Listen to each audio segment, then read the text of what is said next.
dulu sempat megang apa namanya di Tribe Operation, jadi nge-handle kayak chatbot di Tokopedia, terus fitur komplain, terus sekarang lagi di Tribe Local Service, lagi fokus ngerjain Tokopedia wedding sama printing.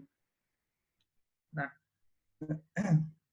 sekarang yang seperti kita ketahui, sorry, ini kita kan mau bahas, gue mau share aja sih sebenarnya, mau share tentang apa sih itu UX, bedanya UX sama UI apa, terus UX design itu apa, UX designer itu apa, terus sama ada contoh-contoh di kehidupan kita tuh sehari-hari itu udah ada UX gitu sebenarnya.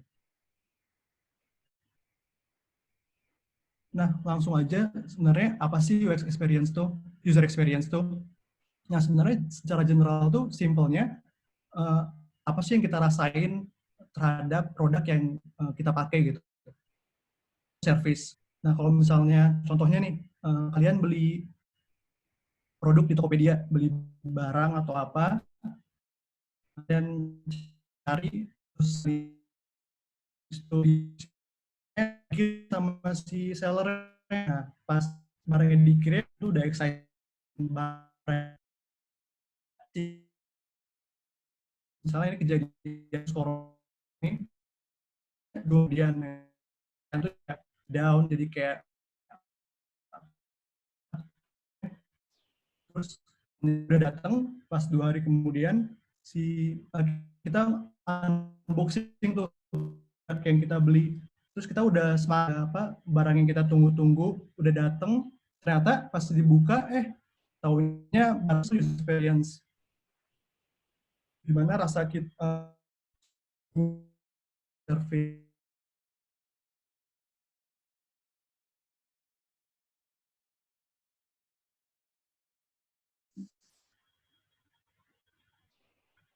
Halo,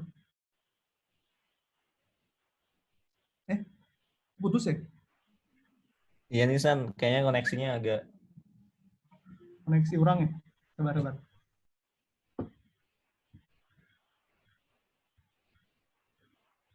Gue ganti koneksi dulu ya.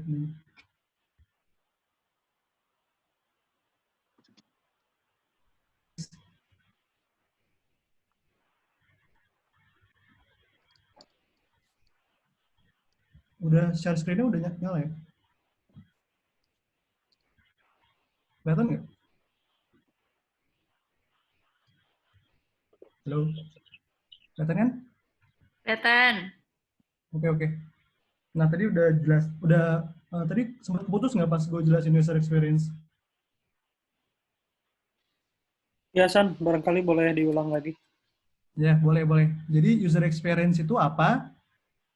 Gimana kita ngerasain suatu produk atau jasa. Jadi kita misalnya nih, kita ngebeli sesuatu di Tokopedia, terus kita habis bayar, kan kita nungguin produknya tuh. Pas dikirim sama si seller, ternyata produknya ada keterlambatan dari kurir karena ada virus corona. Jadi kalau yang kita udah happy bakal datang besok, taunya jadi telat. Itu kita jadi jadi sad, jadi nggak senang. Nah, habis itu pas barangnya udah datang, kita udah senang lagi nih. Wah, udah apa namanya siap-siap ngebuka produknya. Pas dibuka, rusak. Nah, itu semua tuh part of user experience. Nah, bedanya UI sama UX itu apa sih sebenarnya? Kalau di sini UX itu lebih fokus ke user journey-nya, alur dari si user itu ngapain aja saat saat menggunakan produk kita gitu. Kalau UI dia tuh lebih fokus ke look produknya, jadi kayak estetikanya itu bagus apa enggak, font size-nya, font type-nya, warnanya, nah itu lebih ke UI. Bisa kita lihat di gambar sebelah juga, ini perbedaan sama UX sama UI terlihat jelas ya di sini. Nah, terus apa sih sebenarnya UX designer itu? Kan tadi udah bahas user experience kan.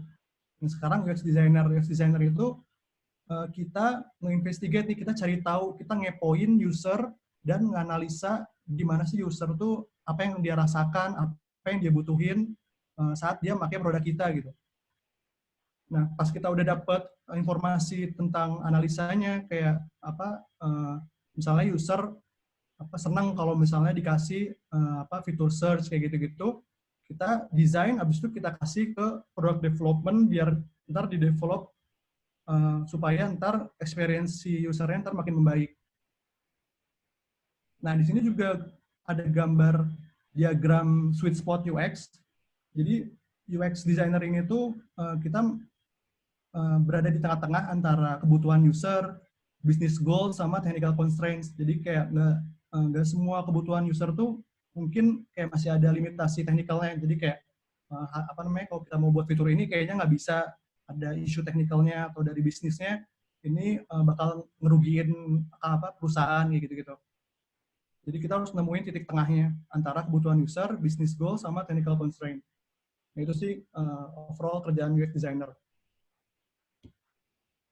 Nah, ke topik yang sekarang kita mau, yang gue mau share, itu UX di kehidupan kita sehari-hari. Jadi sebenarnya banyak banget hal-hal, nilai-nilai experience yang di luar sana yang bisa kita ambil untuk membantu kita tuh ngedesain suatu aplikasi atau website. Nah, yang pertama itu di supermarket. Kita bisa bayangin kalau misalnya kita ke supermarket nih, kita mau beli sabun ceritanya. Pas kita masuk ke supermarket, antara kita pasti nyari nyari petugasnya kan, kayak kita langsung tanya apakah ada sabunnya di mana ya kalau di supermarket ini misalnya, kan soalnya supermarketnya gede. Nah, kalau misalnya kita nggak nemu orang yang kita bisa tanya, kita nge-explore tuh supermarketnya.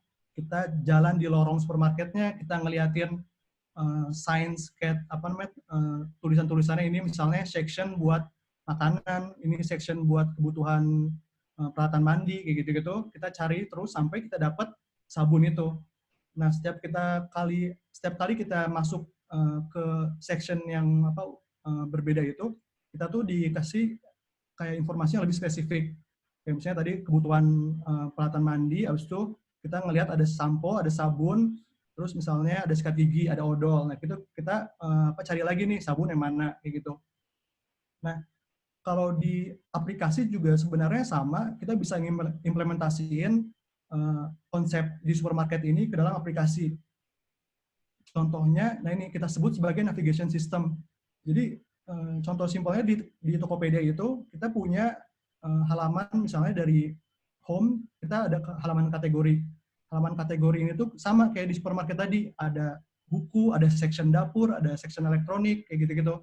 Jadi setiap kali kita masuk ke dalam section yang berbeda itu, kita bakal dikasih hal yang lebih spesifik. Kayak misalnya kita masuk ke fashion pria, ntar kita bisa lihat nih di fashion pria itu ada atasan pria, ada celana pria, batik pria, kayak gitu-gitu.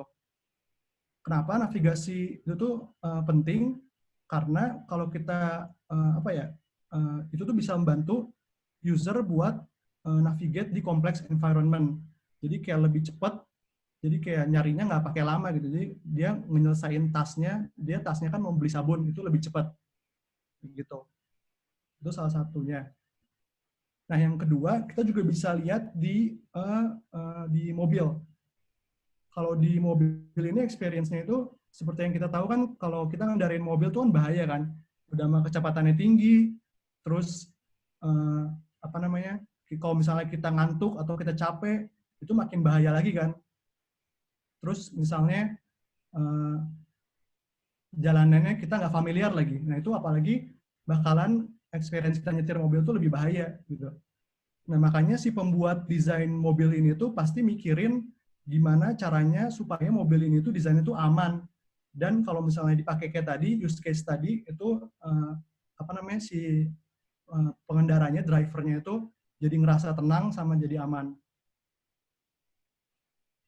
Salah satu nilai yang bisa kita ambil dari desain mobil ini sebenarnya feedback. Jadi di feedback itu tuh di mobil tuh ngebuat kita tuh jadi ngerasa tenang gitu karena ada feedback ini. Nah, di sini tuh ada 4 jenis feedback kalau di mobil. Kalau kita lihat dari desain mobil ya. Yang pertama tuh ada status feedback. Jadi status feedback itu ngasih tahu kita keadaan mobil tuh sekarang tuh lagi kayak gimana. Terus misalnya completion feedback itu ngasih tahu kita kalau misalnya action yang kita lakuin itu berhasil. Terus ada warning feedback itu buat ngasih tahu kita bakal ada potensi error.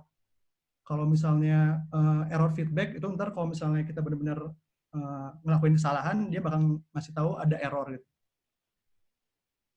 kita bahas satu-satu, misalnya dari status feedback. Pas kita masuk mobil, kita udah bisa lihat nih, di gear shift-nya mobil itu tuh udah ada tanda bahwa itu tuh sekarang lagi kondisinya lagi parkir gitu. Soalnya itunya di P, kalau misalnya otomatis gitu. Nah, itu tuh sangat penting dilihatin ke kita biar kita tuh tahu dalam kondisi apa statusnya si mobil itu, dalam parkir atau dalam netral atau apa. Nah, itu tuh saking pentingnya dilihatin 2 kali. Satu di gear shift-nya, satu di dashboard-nya. Di dashboard-nya juga kan kita bisa ngelihat ada tulisan P-nya gitu kan. Nah, terus misalnya di speedometer. Kalau kita lagi ngendarain mobil, kita bisa tahu nih status kecepatan kita tuh ada di mana. Misalnya status kecepatan mobil itu 60 km per jam. Kayak gitu-gitu. Itu juga kalau misalnya di luar negeri misalnya atau di Indonesia, lebih dari kecepatan kan bisa ditilang polisi kan. Nah, kalau misalnya di kita, kalau misalnya nggak ada di mobil, kalau nggak ada speedometernya, kita nggak tahu nih kalau misalnya kita bakal ngelebihin kecepatan yang harus yang harus ditempuh atau enggak. Yang ketiga ini ada ini status bensin kita. Jadi kayak di mobil juga kan kita bisa ngeliat tuh bensinnya itu sekarang segimana lagi.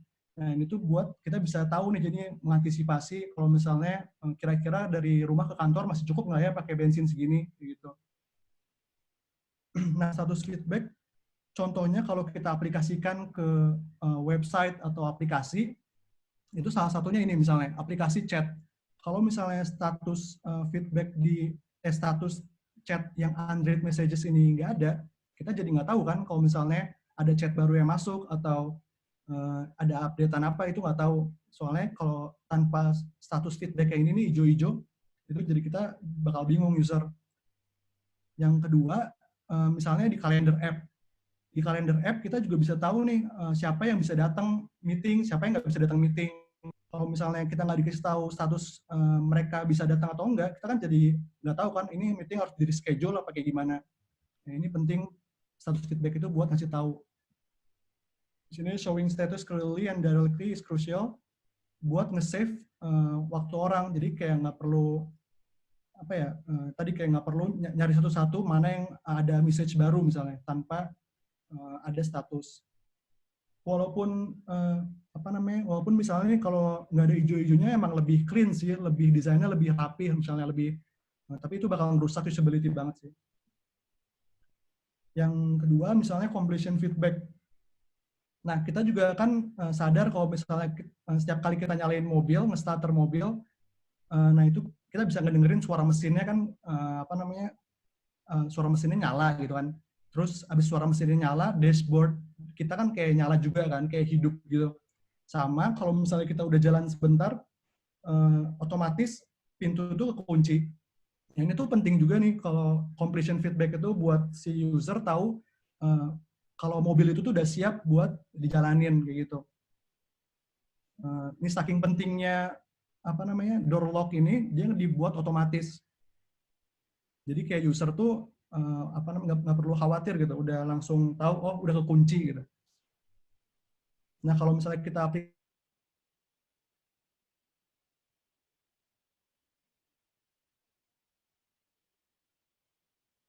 sama aja kan kayak lock screen di mobil gitu. Terus kita juga tahu kalau misalnya di message itu setiap kali kita nge-delete, kita tahu nih itu tuh benar-benar ke-delete dengan hilang kan chatnya. Nah, itu salah satu feedback, completion feedback. Jadi kita tahu nih action yang kita udah lakuin itu sukses. Nah, yang ketiga ini ada warning feedback. Yang tadi kalau misalnya di mobil itu kalau bensinnya udah udah mulai dikit pasti nyala kan. Nah, ini ada feedback dari mobil kasih tahu ke kita, ke usernya, si pengendara bahwa si bensinnya itu udah mau habis. Ini jadi kayak warning gitu. Sama misalnya ada seat belt warning juga sama. Kalau kita balik lagi aplikasiin ke aplikasinya, contohnya ini biasanya di form. Kalau di form kita lagi ngisi password, kita kepencet caps lock aja tiba-tiba ada warning caps lock is on. Itu biar nandain kita tuh tahu kalau misalnya itu tuh nyala gitu. Bakalan jadi error kalau misalnya kita salah gara-gara caps lock itu. Jadi ada potential error kita kasih tahu gitu. Yang keempat, yang terakhir, feedback, error feedback. Jadi kalau misalnya bensinnya udah habis di mobil, pasti kan kita nyalain nggak bisa kan. Nah itu feedback dari mobil kalau misalnya bensinnya habis.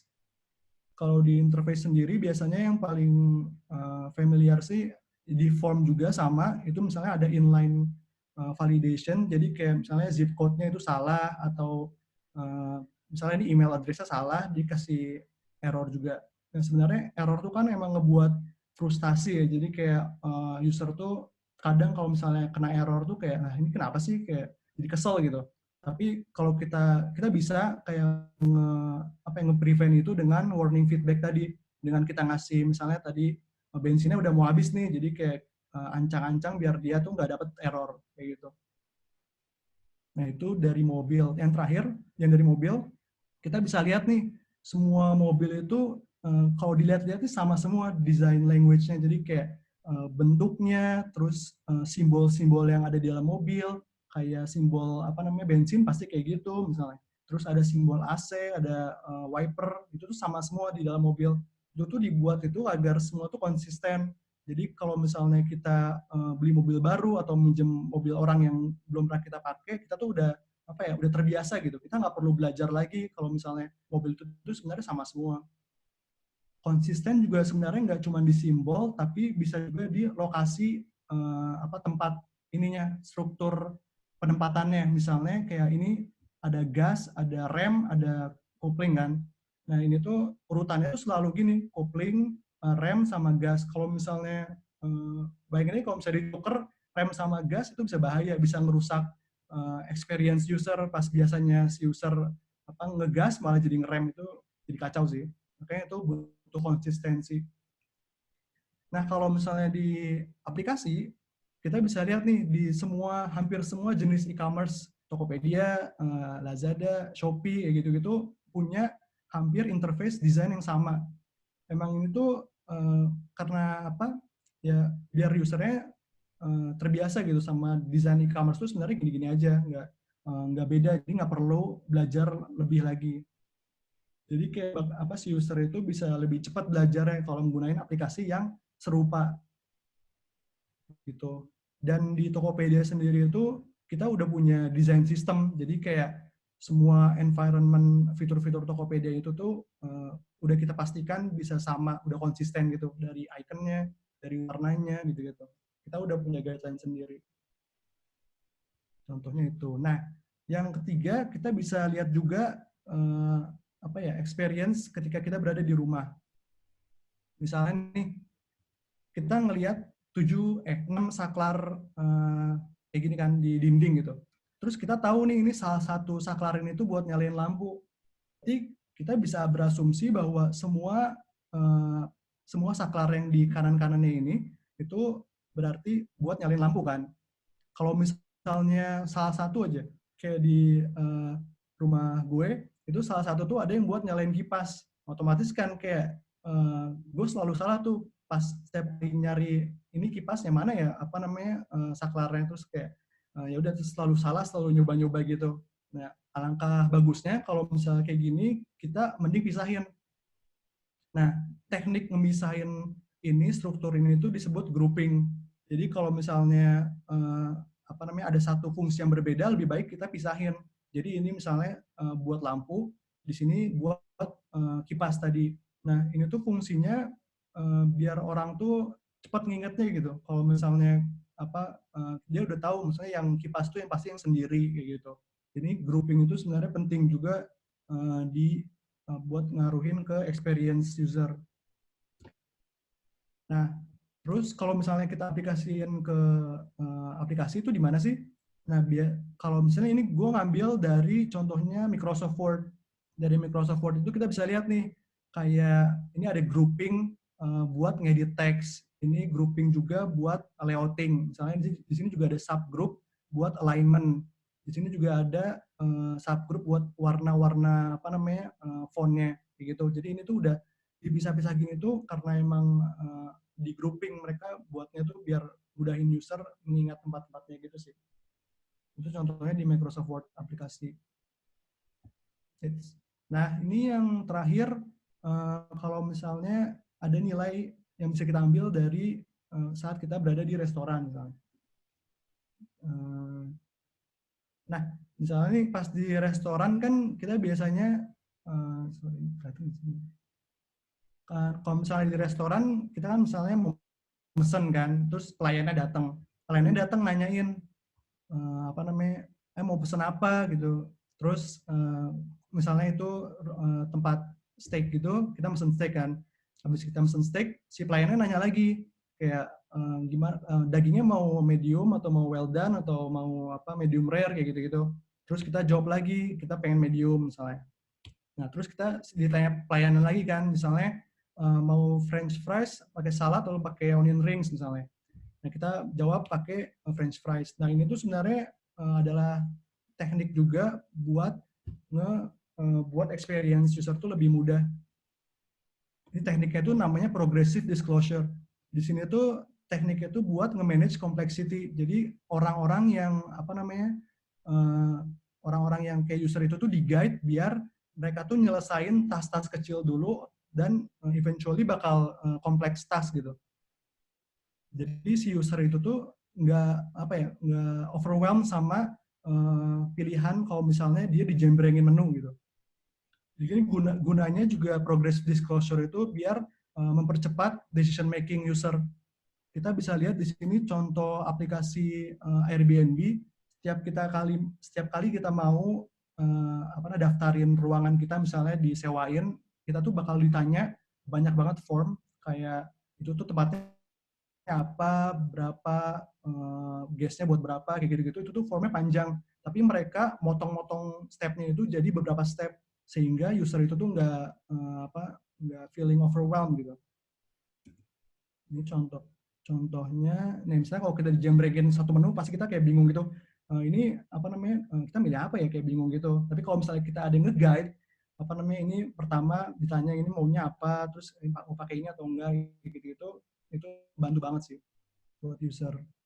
Nah, itu biasanya kita nemuin di form-form gitu. Di form biasanya kita apa namanya di hide jadi per step gitu. Jadi nggak semua ditampilin. Nah, itu sebenarnya apa namanya nilai-nilai UX yang ada di kehidupan kita sehari-hari yang kita bisa pelajari, kita bisa implementasikan di aplikasi yang kita ingin buat. Nah, jadi kita tuh belajar tadi navigation system kan, gimana si orang user itu navigate di aplikasi kita. Terus ada feedback, nah itu kita tuh apa namanya tahu pentingnya feedback itu buat user itu sangat penting kan. Jadi kayak tadi misalnya ada completion feedback, ada error feedback, warning feedback, nah itu penting. Terus misalnya ada konsistensi dari desain, kalau misalnya kita pengen user itu nggak belajar banyak, kayak jadi kita perlu si aplikasinya itu tuh konsisten, jadi kayak ngikutin standar yang ada misalnya. Terus ada grouping juga tadi, jadi kita bisa ngegroup beberapa elemen jadi satu biar supaya lebih mudah diingatnya. Sama ada yang terakhir tadi, progressive disclosure, pas misalnya tadi kita pesan makanan atau pesan kopi, itu kita di guide step by step biar memudahkan kita buat decision making. Kayak gitu sih. Terus, nah dari semua itu tuh, kenapa sih UX itu penting gitu? Saya kita belajar UX kayak tadi, kayak banyak banget hal-hal yang kita pelajarin. Nah sebenarnya UX itu tuh kita tuh pengen ngebuat positive impact buat produk atau brandnya gitu. Kalau misalnya first impressionnya aja ke produk itu udah jelek, ya udah aduh ini susah banget nih aplikasinya nggak sesuai ekspektasi. Nah itu bakal bisa ngerusak bisnis. Jadi kayak di user tuh udah benar-benar itu tuh jelek gitu, nggak bagus. Nah, kita berusaha untuk memenuhi kebutuhan user itu sih. Jadi kan sebenarnya manusia itu kan butuh apa namanya rasa aman, rasa dimengerti, sama manusia itu butuh ngelesain task kan. Nah, itu sih sebenarnya. Paling itu dong kalau sharing dari gua. Terima kasih sudah mendengarkan. Kira-kira itu sih. Mungkin ada pertanyaan. Oke, terima kasih Kang Isan. Sekarang kita mulai ke sesi tanya jawab aja langsung. Bagi yang mau nanya langsung aja drop di komen atau tulis namanya di komen. Ini ada pertanyaan satu dari Rizaldi kepada Rizaldi, monggo aja langsung diomongin. Boleh langsung dibacain aja pertanyaannya. Oke, tadi kan San, thank you sharingnya. Tadi kok ke-delete? Tadi aku close file. Tapi apa? Tadi kan bahas desain sistem. Heeh. Itu kan apa sih desain sistem kan kayak udah jadi universal language gitu. Misal kalau aplikasi ada burger menu atau apa gitu.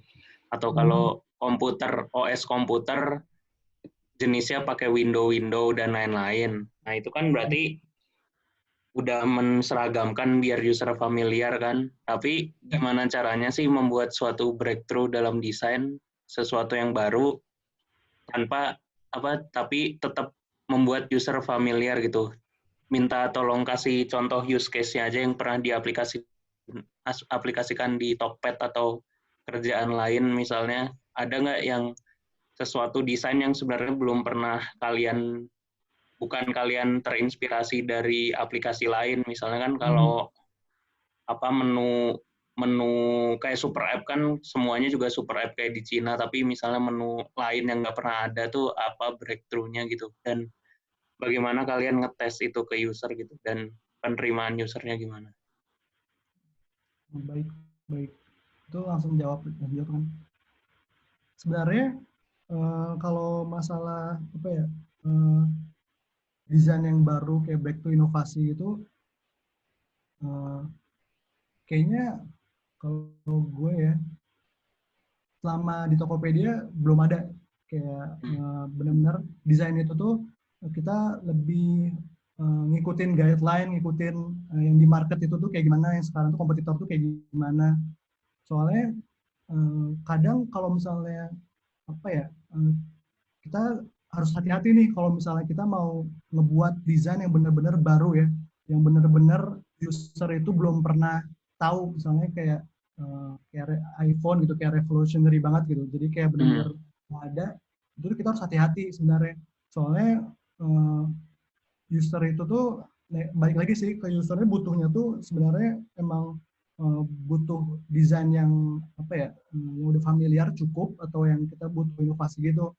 Dan kalau misalnya kita juga harus perlu apa ya, alasan yang kuat banget nih kalau misalnya kita punya solusi yang benar-benar beda dari market gitu, dari kompetitor nggak ada, itu kita harus benar-benar make sure alasan itu tuh kuat banget buat kita tes gitu.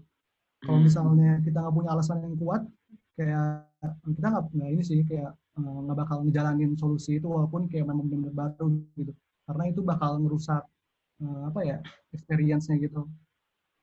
Soalnya kalau dari pengalaman gue, pernah tuh kayak sebenarnya bukan desainnya tuh lebih ke ini sih, kayak ngubah, menghilangkan fitur gitu dari misalnya yang sebelumnya tuh ada tuh fitur, jadi misalnya fitur chat itu ada di Tokopedia.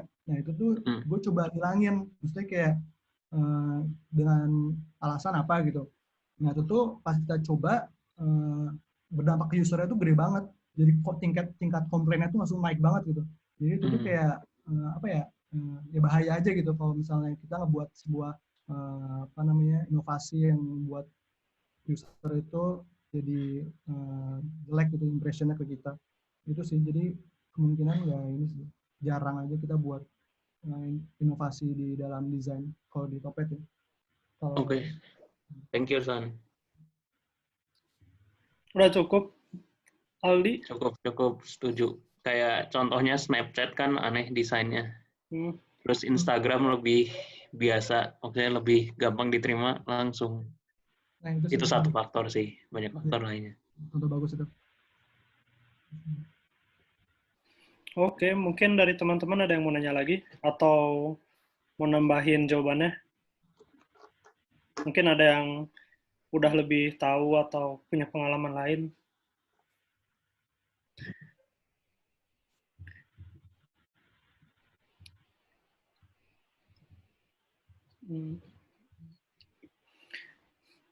kalau udah cukup, kita lanjutin aja langsung ke pembicara kedua, ke Arfiatna. Gimana teman-teman? Langsung aja dilanjut kali ya. Ini kayaknya udah cukup. Oke deh. Monggo ke Kang Arfi untuk memaparkan materinya, untuk sharingnya.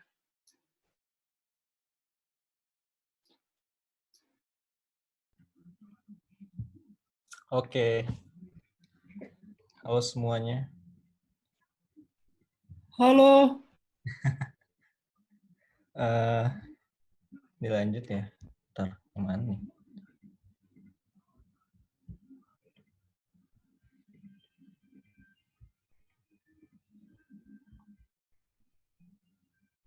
Udah benar belum ya? Kelihatan nggak? Kelihatan. Nah, ya.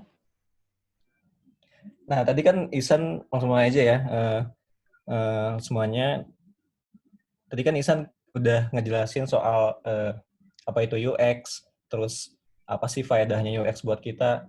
Sebenarnya kita juga mungkin saat ini masih asing atau udah familiar sama bahasa UX itu, walaupun emang akhir-akhir ini emang UX tuh udah mulai banyak dikenal dan mulai muncul lah bidangnya di Indonesia.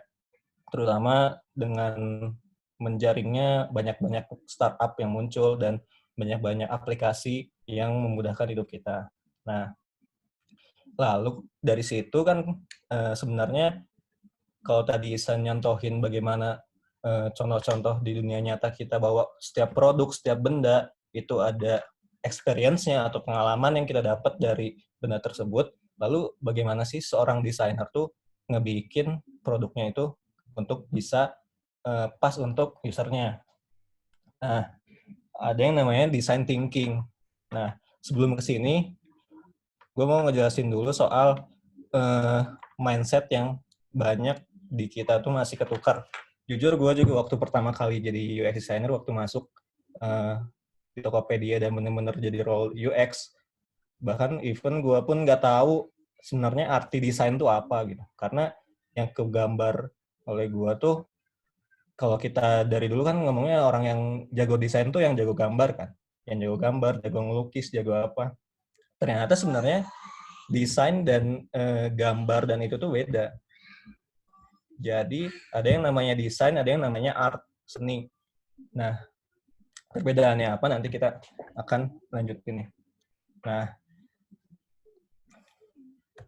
oh ya sebelumnya mungkin harusnya semuanya udah kenal atau yang belum kenal. Main gue Arfi, desainer dari Tokopedia. Halo Arfi. Kurang lebih Halo Arfi. Berapa ya? Setahun lebih lah juniornya dari Ihsan ya. Karena Ihsan masukin saya ke Tokopedia. Kayak gitu. Dan selama di Tokopedia ya udah lumayan banyak juga sih yang dipegang. Saat pertama-tama tuh gue megang bagian transaction, bagian cart, checkout, dan bagian ordernya. Dan sekarang lebih ke bagian sellernya sih, ke merchant growth, gimana kita ngebantu seller Tokopedia. Karena kan hal itu sering luput ya sebenarnya. User Tokopedia itu sebenarnya nggak cuma bayarnya aja, tapi sellernya pun ada jutaan yang penting juga. Tanpa sellernya nerima barang, ngirim barang, tentu Tokopedia pun nggak akan jalan gitu. Kurang lebih itu, singkat aja. Nah, balik lagi. Nah, jadinya perbedaan desain dan seni. Sorry.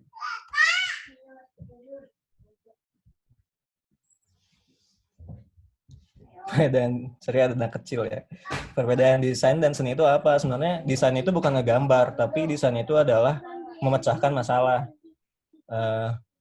Jadi sebenarnya orang disebut desainer tuh bukan berarti harus jago gambar atau jiwa yang seni banget. Ya itu bakal jadi poin plus, tapi itu bukan poin utamanya. Tapi desainer itu adalah orang yang problem solving gitu. Makanya sebenarnya dalam diri kita itu kita semua adalah desainer gitu. Dengan masalah-masalahnya masing-masing ya. Bukan kalau desain kita fokusin ke misalnya dalam bidang bikin produk atau sesuatu, tapi ya secara tidak langsung kita pun pasti jadi seorang problem solver di bagian di bidang-bidangnya masing-masing. Nah, lalu apa itu design thinking? Design thinking itu adalah approach atau framework kita yang dia basisnya human center. Karena kita disebut user experience karena ada kata user itu adalah berarti user yang paling utama untuk kita layani. Itu goals kita adalah kita ngebuat sesuatu itu untuk user gitu, bukan buat kita sendiri. Dan itu juga jadi sering trap bagi seorang desainer bahwa kita ngerasa desain itu bagus tuh karena kita yang merasa, padahal belum tentu user tuh ngerasa itu bagus karena yang pakai itu bukan kita tapi user di luar sana. Nah, lalu ada namanya design thinking ini. Nah, kenapa judulnya cocok untuk everyday life? Karena sebenarnya design thinking itu nggak tertutup cuma untuk seorang desainer, tapi kita pun bisa menyelesaikan masalah-masalah dalam kehidupan kita, masalah percintaan, masalah keuangan, atau masalah apapun dengan cara berpikir kayak gini. Jadinya seorang desainer itu adalah orang yang punya mindset untuk menjadi problem solver. Kayak gitu. Oh ya, ini tadi ngejelasin soal user-centered design. Jadi, karena kita tuh bergelarnya user experience, berarti kita tuh harus ngerti dulu bahwa yang kita desain, yang kita pecahkan masalahnya adalah user gitu, bahwa bukan diri kita sendiri. Karena yang kita menyelesaikan masalah user, tentu kita juga harus tahu gimana cara mereka berpikir, gimana cara mereka bertindak gitu. Tanpa itu semua, ya kita jangan-jangan sama sekali nggak menyelesaikan apa-apa, karena belum tentu user itu merasakan masalah tersebut gitu. Nah, jadi ini adalah design thinking. Design thinking itu terdiri dari 5 tahap sebenarnya. Yang pertama adalah empathize, kedua define, ketiga ideate, keempat prototype, dan kelima test. Nah, dari 5 tahap ini, kita tuh bisa dapat satu solution yang sekiranya bisa secara efisiensi bisa cepat dan bisa lebih akurat gitu. Yang pertama adalah empathize. Baik lagi, karena kita tuh ngedesain buat user, maka tentu kita juga harus mengenal banget usernya. Nggak bisa kita so tahu dengan masalah orang dan kita ya sama aja kayak kita curhat gitu tanpa kita tahu kehidupannya gimana dan apa yang dia alami, tapi kita ngejudge gitu aja, tentu itu bukan jadi solusi, malah jadi nambah masalah, malah jadi bikin orang kesel kan. Nah, itu empathize. Makanya sebelum kalau ada orang curhat tuh kita harus mengerti dulu mereka, baru kita kasih solusi gitu. Kurang lebih gitu. Terus ada define. Setelah kita empathize dan kita mengetahui misalnya permasalahan, ya ini gue analogikan sama orang curhat ya, misalnya setelah kita tahu nih teman kita curhat, diputusin, bla bla bla bla bla, dari situ baru kita nge-define apa sih sebenarnya problemnya gitu. Kenapa bisa terjadi masalah, kenapa bisa terjadi hal itu misalnya jadi diputusin gitu. Nah, kita tuh perlu nge-define satu problem yang benar-benar dia tuh akar dari masalahnya. Dan itu yang nanti jadi goals kita atau tujuan kita untuk dipecahkan, untuk kita desain gitu. Nah, setelah kita udah tahu nih user kita kayak gimana dan ternyata masalah yang mau kita solve itu apa, baru kita ke tahap ideate. Di ideate ini itu benar-benar kita sisi kita brainstorming nih, kira-kira gimana ya, kita benar-benar keluarin aja ide-ide yang ada dalam diri kita yang kita pikirin gitu. Di sini kita benar-benar ya luapin aja semuanya, nggak perlu mikirin soal gimana nantinya, tapi kita ada baiknya kita ada tahap namanya ya benar-benar ide kita tuh kita luapin tanpa mikirin dulu nantinya kayak gimana, nanti baru setelah ide-idenya udah keluar banyak, baru kita sadur sendiri, kita pilih-pilih lagi, oh ini mungkin, ini nggak mungkin, dan lain-lainnya. Nah, setelah kita punya ide nih, nah ide itu kita buat prototype. Prototype itu kayak ibaratnya ya rangka atau ya pokoknya ya mungkin udah tahu ya prototype, ngejelasinnya agak susah. Intinya yang mendekati dengan sebenarnya produk atau solusi yang kita benar-benar mau lakuin, tapi dengan kita effortnya masih sedikit. Nah, prototype ini kita buat untuk ada gambaran ke user bahwa kita tuh sebenarnya mau ngasih solusi itu kayak gini. Nah, dari prototipe itu nanti kita bisa kita tes prototipe kita, solusi yang kita buat ke benar-benar usernya. Jadi setelah kita tadi pertama empati, kita cari tahu dulu kenapa, bagaimana, mengerti dulu orangnya, terus dari situ kita bisa nentuin masalahnya sebenarnya apa yang mau kita pecahin, baru kita ideasi, kita solusi, kita kira mau apa aja, dan kita udah filter semuanya.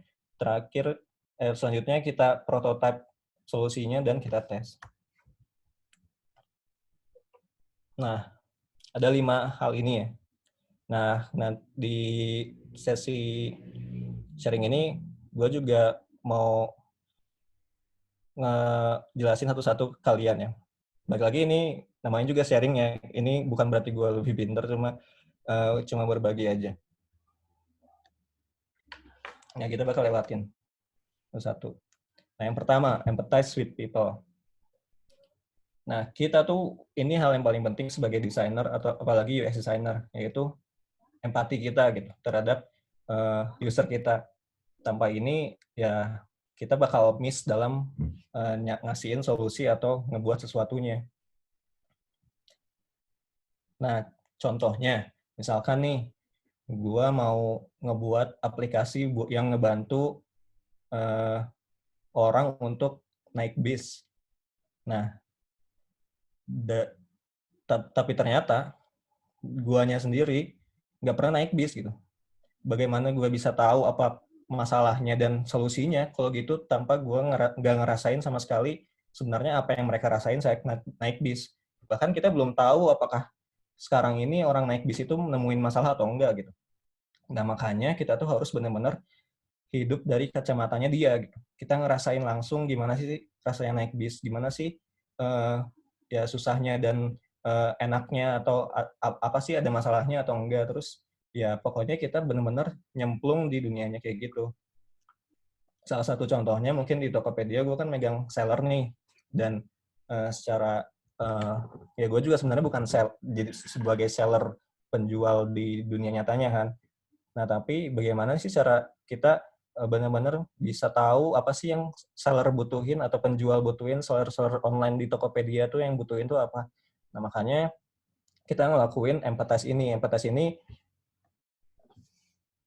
adalah kita benar-benar kenal user kita, jadinya kita ngelakuin riset.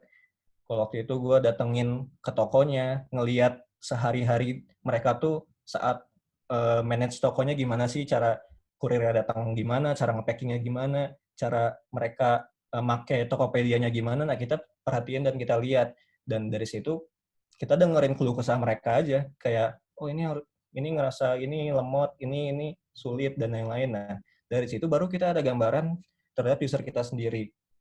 Nah, jadi di tahap ini kita tuh ngebuat mengenali banget user kita gitu. Nah, balik lagi kan karena ini sebenarnya general, ini juga bisa dibuat jadi kita misalnya mau PDKT sama cewek gitu. Ya, kita ngenalin dulu, kita tahu dulu apa yang dia suka kan, atau dulu gimana sih kesehariannya dan yang lain. Nanti dari situ baru kita bisa dapetin hatinya, ya gitulah giginya mah. Nah, jadi misalkan contohnya kita mengetahui kesehariannya gimana, hidupnya gimana, dan tujuan yang mau dicapainya apa.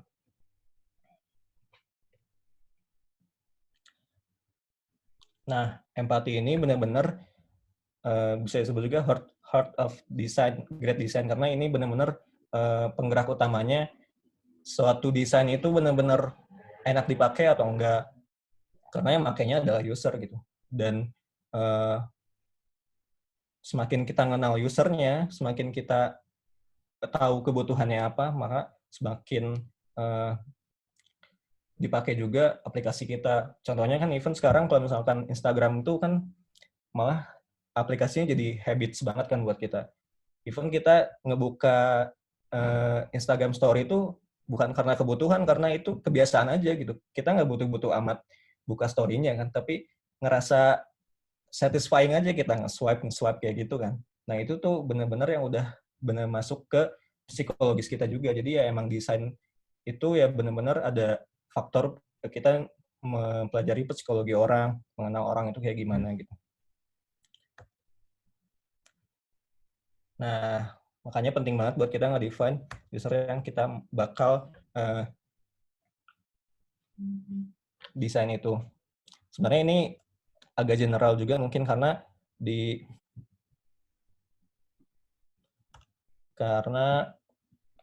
mungkin di bagian kemarin kalau misalnya kita bahas soal digital marketing atau bisnis dan apa, ini tuh hal yang basic ya, bahwa kita harus buat personanya dulu. Kita tuh ngebuat ini tuh buat siapa.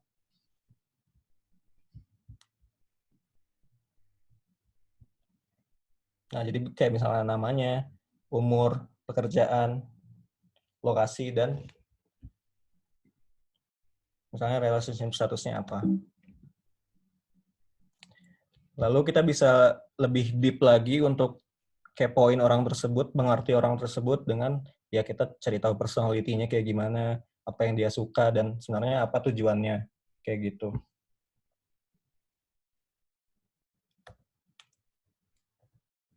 Nah, bahkan benar-benar kita bisa sampai spesifik kesehariannya tuh apa aja, dan misalnya kita mau ngedesain satu aplikasi siapa ya? Ya aplikasi belanja ya, misalnya. Dari sini kan kita bisa lihat, misalkan kalau orang tersebut sibuk, berarti kita kita juga nentuin sebenarnya kita ngedesainnya apakah di mobile atau di desktop, dan hal-hal yang kayak gitu kan jadi benar-benar berguna bagi user kita. Nah, setelah empati kita udah lakuin, kita udah benar-benar ngerti nih user kita tuh maunya apa, dan gimana cara berpikirnya, dan akhirnya kita dapat apa aja pain points yang mereka rasain, keluh kesahnya mereka. Nah, baru kita define challenge-nya atau problem-nya. Nah, jadi desain yang baik adalah yang menyelesaikan problem atau yang menyampaikan usernya ke goals-nya mereka. Yang perlu kita mindset yang paling penting itu adalah kalau sebagai user experience designer ya adalah user gitu, bahwa apa yang kita desain itu user. Karena ya egonya desainer kan kadang-kadang apa yang menurut kita bagus tuh, dan kita saat misalkan kita lempar dengar pendapat orang lain bilang oh ini kok susah ya dipakainya, nah kita nggak bisa marah gitu, kita nggak bisa jangan kesal ke dia, kita harus bisa nerima feedback gitu.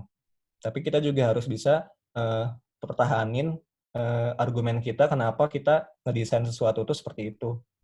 Karena kita juga kan ngelakuin empati juga gitu. Karena user tuh sebenarnya nggak tahu apa yang mereka butuhin gitu. Banyak juga user yang memang ngerasa walaupun itu tuh sebenarnya masalah, tapi mereka tuh nggak sadar kalau itu masalah dan bisa diperbaiki gitu. Nah, ya, langkah kedua juga adalah fokus, karena problem itu harus benar-benar spesifik dan benar-benar akar masalahnya, biar kita tuh efisien menyelesaikan masalah yang ini, tapi banyak yang impact-nya lebih gede gitu. Nah, dan ketiga tuh selalu cek lagi soal empatinya, apakah benar-benar udah sesuai atau belum.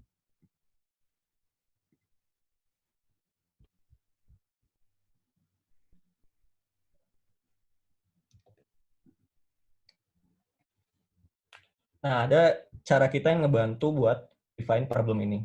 Oh ya, sebelumnya problem ini tuh penting banget ya. Kita tuh kadang terlalu fokus ke solution, padahal salah satu yang paling penting adalah problem gitu. Solution sebagus apapun, kalau problemnya itu sebenarnya nggak ada, dia bakal sia-sia gitu. Makanya kita perlu banget benar-benar ngeyakinin bahwa problem itu benar-benar ada gitu. Banyak banget kan kita misalnya ngerasa apa ya, problem-problem yang remeh buat kita, aduh, gue bingung pikiran lagi. Intinya gitu. Intinya sebelum kita loncat ke solusi, kita tuh harus benar-benar yakinin dulu problemnya. Itu juga salah satu kenapa banyak startup yang berjatuhan, bisnis yang berjatuhan, karena mereka mungkin nggak terlalu deep di problemnya. Jadi mereka pun problemnya belum terlalu kuat, jadinya solusi yang mereka buat pun user ngerasa, nggak perlu nggak perlu diselesaikan dengan solusi ini kok, gitu. Nah, caranya salah satu yang membantu adalah adanya, ya kalau belajar bahasa Indonesia kan kayak 5W1H. Nah, itu juga penting buat kita gitu. Buat ngeyakinin bahwa problem apa sih yang benar-benar kita mau coba solve. Jadi siapa yang ngerasain,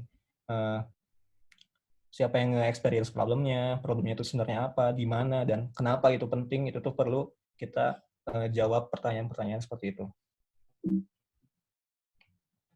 Nah, selanjutnya ada juga the 5 whys. Jadi benar-benar biar problemnya itu benar-benar kita yakin terhadap problemnya, maka kita harus nanya kenapa 5 kali gitu. Nah, kenapa 5 kali ini tuh biar kita bisa nemuin akar masalahnya. Nah, ini juga mungkin bisa kita implement ke hidup kita ya, kalau misalkan kita punya masalah hidup. Siapa tahu ternyata akar masalahnya tuh bukan yang kita fokuskan.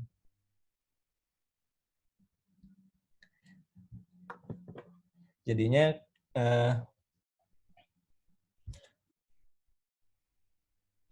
kita perlu benar-benar ngeyakinin lagi kenapanya. Misalkan ini contohnya ada user yang misalnya dia nggak makan makanan sehat. Kenapa? Karena dia belinya ojol gitu, belinya makanannya online. Kenapa beli makanan online? Karena kulkasnya kosong. Kenapa kulkasnya kosong? Karena dia nggak belanja dalam seminggu. Kenapa nggak belanja dalam seminggu? Karena dia nggak punya waktu ke supermarket. Kenapa nggak punya waktu? Karena dia terlalu capek kerja dan kecapean. Dan akhirnya dari problem yang awalnya kenapa orang nggak makan sehat tuh ternyata akar masalahnya ini. Bisa jadi karena dia nggak punya waktu untuk datang ke supermarket dan beli makanannya. Dan itu jadinya akar masalah kita dan hal yang mau kita solve.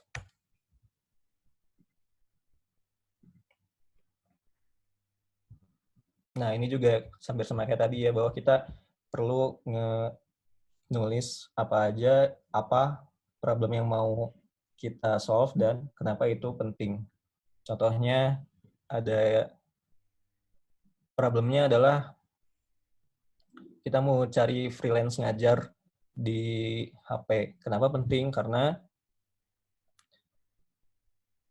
misalnya si freelance teacher ini sering kerja di kelas dan jauh dari laptopnya. Makanya dia butuh sesuatu yang lebih mobile buat mencapai goals-nya. Nah, selain itu juga kita bisa pakai point of view template. Jadi benar-benar ada template-nya, itu usernya apa, kebutuhannya apa, dan insight-nya apa. Misalkan ini hal yang kenapa Grab, Gojek, dan lain-lain itu benar-benar kepake dan benar-benar jadi bagian hidup kita sekarang karena problemnya benar-benar nyata dan solusinya tepat sasaran gitu. Kayak misalkan di sini usernya adalah orang dewasa yang tinggal di kota. Kebutuhannya apa? Dia butuh perjalanan yang cukup jauh dan butuh mobil dalam seminggu tuh berapa kali gitu. Nah, tapi insight yang kita dapat apa? Bahwa si user itu ya nggak mampu untuk beli mobil karena banyak kebutuhan yang lebih penting. Dia lebih prefer untuk nebeng. Jadinya sementara sekarang nggak ada solusinya gitu. Makanya gimana cara kita nge-solve hal itu. Dan itu kan contoh di aplikasi yang kita udah jadi bagian hidup kita sekarang. Nah, jadi kita segala problem yang tadi kita rumusin tuh kita rangkum jadi satu kalimat gitu. Jadi siapa, butuh apa, karena apa gitu. Nah, itu yang jadi fokus utama kita untuk mecahin masalahnya.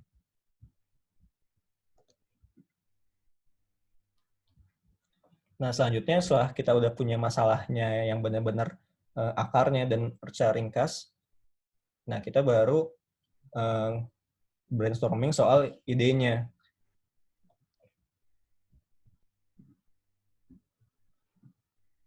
Nah, di bagian ide ini tuh benar-benar kita ekspresiin diri kita aja dulu dan benar-benar menghayal aja apa yang sebenarnya bisa nge-solve problemnya gitu. Kita karena ya inovasi kan lahir dari ide-ide gila kan sebenarnya, dan yaitu salah satunya kenapa kita benar-benar jangan pakai pembatas untuk ngejelasin ide kita, walaupun di ujungnya nanti kita bakal minimalisir lagi ide-idenya sehingga idenya tuh jadi benar-benar bisa affordable, karena kan kita sebagai user experience designer tadi, UX itu di tengah-tengah antara kebutuhan bisnis, kebutuhan user, sama teknologi yang ada gitu. Nah, ini ada satu quote dari Don Norman nih. Don Norman itu adalah salah satu bapaknya UX ya, yang benar-benar ahli. Nah, kata dia justru dengan kita mempertanyakan hal solusi yang udah benar-benar jelas kelihatan, justru disitulah kadang-kadang suatu inovasi itu muncul. Jadi kan kita kalau kebiasaan manusia kan biasanya kalau udah nemu masalah sesuatu tuh kita ngerasa, oh jelas ini solusinya ini dengan yakin. Padahal kita belum benar-benar menggali lebih dalam masalahnya itu apa. Justru dengan kita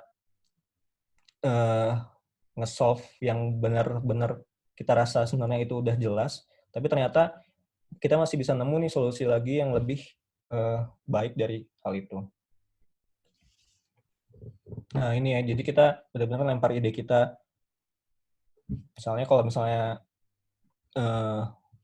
cari kerja, misalnya ada notification kalau ada kerja baru, atau enggak crazy ideas-nya kita ada VR buat job board yang gitu-gitulah. Pokoknya ya pasti kan teknologi yang sekarang pun muncul karena dari ide-ide yang gila itu. Nah, dari situ kita bisa breakdown lagi ke lebih spesifik dari jadinya si kebutuhan user itu apa, dan makanya kita di desainnya tuh harus fiturnya harus apa, kayak gitu. Nah, selanjutnya adalah prototype. Nah, prototype ini jadinya kita benar-benar bikin gambaran kasar dari solusi atau ide kita yang udah kita buat. Nah, kita tuh jangan terlalu terpatok sama oh ini masih jelek, oh ini masih kurang bagus. Justru itulah poinnya gitu. Kenapa ada design thinking? Karena gagal cepat itu lebih baik daripada gagalnya di akhir gitu.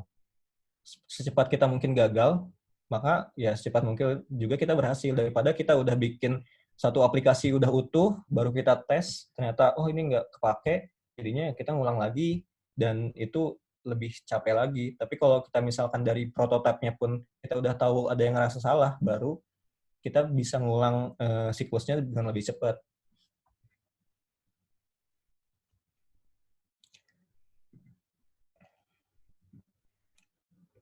Nah, jadi dengan prototipe ini tujuannya apa sih? Tujuannya jadinya kita punya gambaran yang cukup buat user bisa lihat solusi yang kita suguhin tuh apa. Jadinya user tuh tahu bahwa kita tuh mau ngejelasin mau nge-solve dengan cara seperti ini. Nah, dari situ user bisa ngasih feedback. Karena feedback dari user itu yang paling berharga bagi UX designer gitu. Nah, bisa kita mulai dengan misalnya bikin user flow. User flow itu kayak ibaratnya langkah-langkah, step-step apa aja sih dari user mulai ngelakuin kegiatan sampai goalnya. Misalnya contohnya mau belanja. Nah, kalau mau belanja tuh langkahnya apa dulu sih? Nah, biasanya masuk aplikasinya dulu. Terus pas masuk aplikasinya, dia udah tahu apa yang mau belanjain atau enggak. Nah, kalau dia udah tahu berarti lanjut ke step selanjutnya. Dia cari. Kalau nggak tahu berarti dia explore kayak gitu. Nah, hal ini tuh biar ada gambaran soal step-step yang kita bakal desain dan bakal user lewatin tuh apa aja. Kayak gitu. Hal ini baik sih buat kita jadinya bisa benar-benar nge-review lagi sebenarnya langkah yang kita lakuin tuh apakah terlalu ribet, terlalu banyak, atau emang udah cukup mudah. Maksudnya kita sketch gambarnya di kertas dulu untuk prototipenya. Jadi ya mungkin di sini ya skill gambar seorang tuh jadi penting buat UX, tapi sebenarnya nggak terlalu ini juga sih, karena gambar tuh nggak perlu bagus juga. Yang penting konteksnya bisa diketahui. Soalnya kan kita saat ngejelasin gambarnya pun kita sambil nge-pitching, kita ngejelasin gambar ini maksudnya apa dan gimana solusinya. Dari situ baru user nanti ngasih feedback. Nah, yang terakhir adalah desainnya adalah dites ke usernya untuk dapat feedbacknya.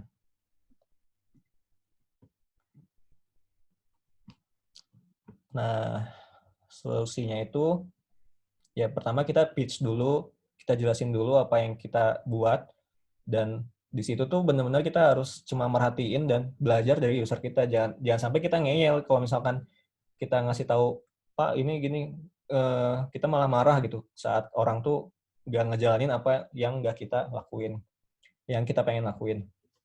Nah, jadinya sebenarnya kan desain yang bagus tuh desain yang nggak bikin orang mikir gitu. Semakin orang mikir gimana caranya, berarti desain itu belum belum bagus banget buat dia, sehingga dia masih perlu berhati-hati, dia masih takut ngelakuin sesuatu, dia harus berpikir lebih gitu.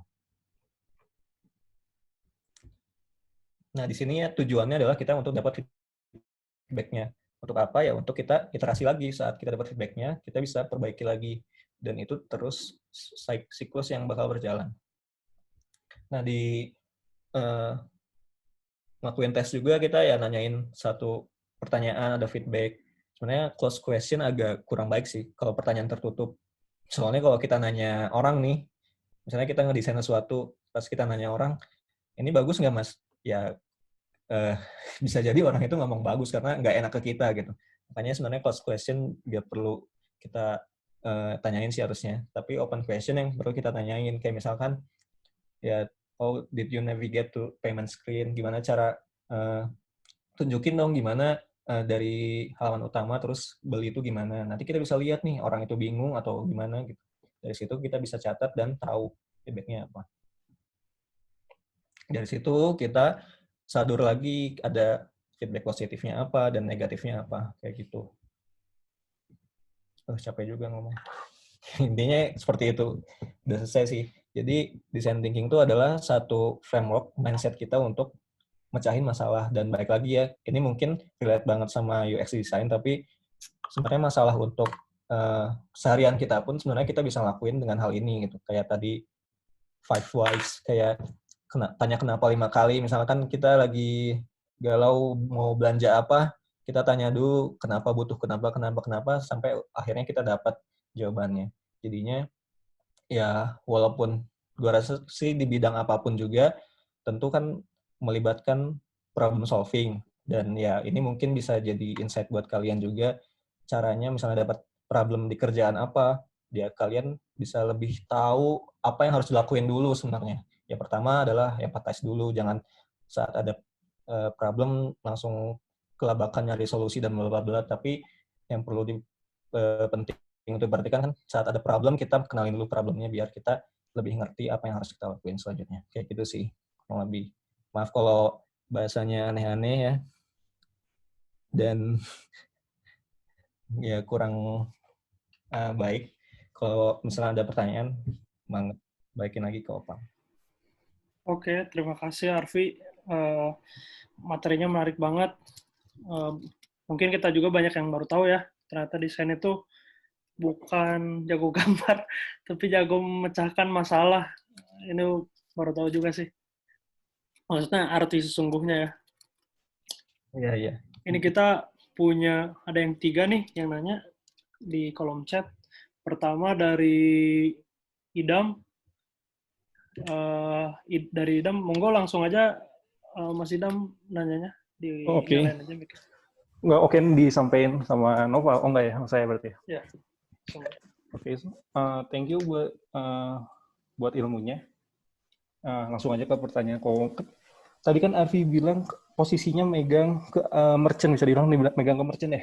Iya, iya. Ya, megang ke permasalahan yang ada di merchant. Nah, ini dilihat dari sisi merchant-nya sendiri, bukan dari sisi yang mau belinya, tapi dari sisi merchant-nya sendiri. Terkadang problem yang ditawarkannya itu berkaitannya sama kayak kalau bisa nggak tahu ya kalau di Tokopedia, kalau misalkan di aplikasi dua ojol ternama itu ngasih permasalahannya, dia harus motong harga atau nggak harus ikutan voucher segala macam kayak gitu-gitu. Nah, pokoknya larinya ke arah situ aja, biar kalau misalnya di searching tuh kita adalah di urutan paling atas. Apakah memang sistem penjualan online tuh memang seperti itu kah desainnya, modelnya, atau ada cara lain sih sebenarnya bukan dengan cara seperti itu? Oke, dikirain mau komplain. Enggak. Jadi gitu. Jadi kan, kurang lebih kan ini sistemnya sama lah, bisa bilang sama-sama online kan. Jadi paling permasalahannya kayak gitulah yang dialami sama merchant rata-rata kayak gitu. Menurut saya ya ini bukan, bisa jadi benar bisa jadi salah, mungkin nanti ada yang mau kita diskusi bareng-bareng bisa bantu. Karena kan aplikasi online dan cara kita pesan makan online dan bla bla bla itu suatu hal yang baru buat kita kan. Sebelumnya bahkan bertahun-tahun dulu mungkin saat kita SMP dan ya masih umur segitu belum ada kan hal ini gitu. Nah, salah satunya gimana sih cara kita biar suatu breakthrough itu bisa diterima tuh adalah dengan kita benar-benar ngemanjain usernya dulu. Tentu mungkin promo dan lain-lain kan pasti ada arahan dari bisnis juga kan untuk ngelakuin promo. Dan itu juga pasti ada risetnya bahwa orang Indonesia tuh emang suka diskon gitu. Ya semua orang belanja sih pasti suka diskon kan. Nggak mungkin nggak ada yang suka diskon. Ya sama kayak kita masuk ke supermarket, yang dimunculin di display di awal-awal di depannya pasti yang sale dulu kan. Ya sama kayak kita masuk e-commerce kayak Tokopedia, munculin di awalnya tuh promo-promo, tampilan lagi diskon, potongan yang itu, karena ya itu hal yang paling benar-benar menarik perhatian bagi si user itu. Jadi berangkat dari sebenarnya psikologi user tuh kayak gimana, karena ya banyak banget ya, kalau menarik banget kalau kita pelajarin soal psikologi user, kayak misalkan harga coret walaupun harga ini naikin tapi di diskon, dan diskonnya tuh sebenarnya nggak jauh dari harga awal, tapi itu bagi user, oh ini lebih menarik bagi saya gitu. Bahkan ya sering juga kan kita dengan adanya promo, jujur aja deh, dengan adanya promo, kadang misalnya minimal promonya 50.000 kan, padahal kita nggak mau makan dengan harga segitu, cuma karena kita tahu ada promo harganya minimal 50.000, kita beli jadi lebih spend more lagi gitu. Nah itu sebagai cara menarik perhatiannya. Jadi dari sisi psikologisnya juga emang user itu adalah seperti itu. Jadi dan itu juga salah satu bikin orang biar nyaman dulu sama aplikasi kita, karena pas awal-awal kan kita mulai kerasa kan kalau sekarang mungkin promonya mulai berkurang dan lain-lain. Kalau awal tuh kan promonya wah gila-gilaan, kayak misalnya pertama nyoba gratis dan lain-lain, itu karena ya itu yang mendorong user biar nyoba dulu. Setelah nyoba, dia udah nyaman, akhirnya nggak bisa ninggalin, akhirnya promo-promonya kita tinggal turun-turunin dikit, kita hilang-hilangin juga pun, user udah tahu bahwa oh ini tuh penting, ini tuh servisnya bagus dan yang lainnya.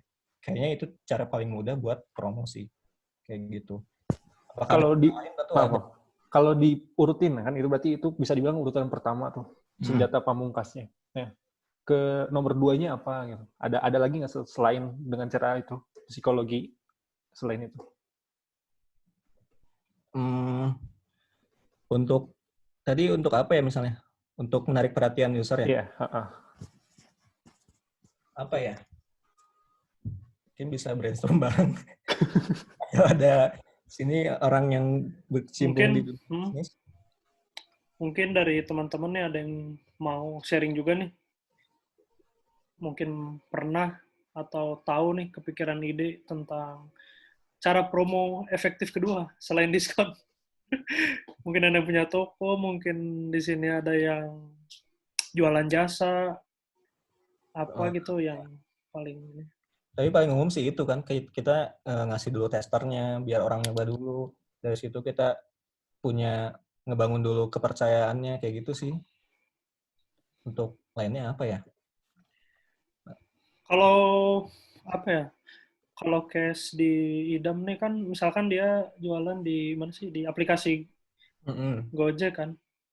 Kalau ya misalkan kalau strict di satu aplikasi mungkin ya kita masih ngikutin rules si pembuat aplikasinya kan. Cuman paling mudah sih cara kedua ya kita bikin cabang lah istilahnya, cabang online. Keren. Keren nih. Nggak, cuman beneran nih. Online.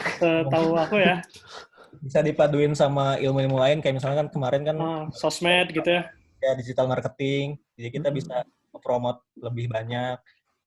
Paling gampang sih itu, dan paling gampang karena penjualan juga masuknya dari berbagai channel kan. Iya. Kita kalau bisa sebanyak-banyaknya ya bikin cabang gitu.